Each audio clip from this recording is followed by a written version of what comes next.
They called him the Fighting Quaker.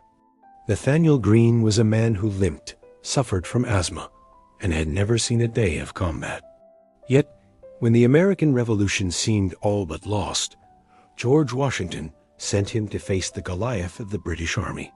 It was 1780. The southern colonies were in despair. Charleston had fallen, and the Continental forces were battered, starving, and near breaking. Hope seemed a distant memory. Into this crucible of defeat stepped Greene, calm and determined. He understood what others could not. The South couldn't be won by direct confrontation.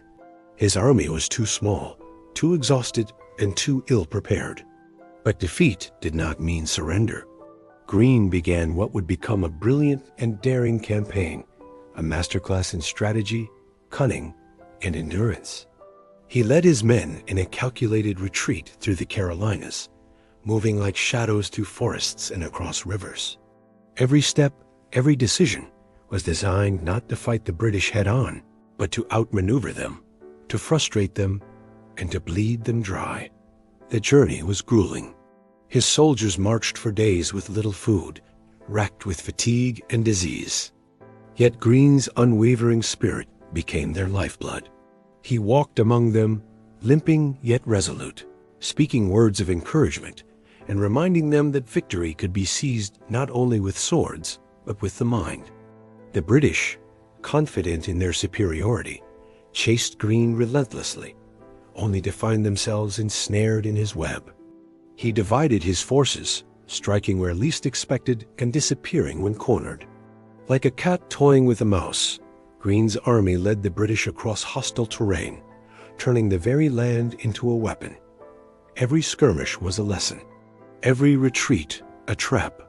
In battles like Guilford Courthouse, Greene's army suffered losses, but the British paid a far heavier price. It was here that his genius was revealed. Victory wasn't measured by ground taken, but by the toll extracted from the stronger opponent. Months of grueling marches wore down the once dominant British forces. Supplies ran low, and their morale crumbled.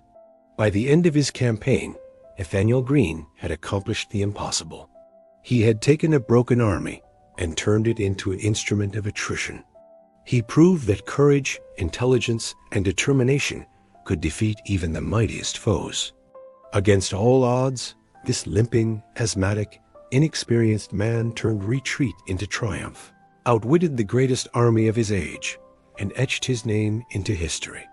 Thanks for watching.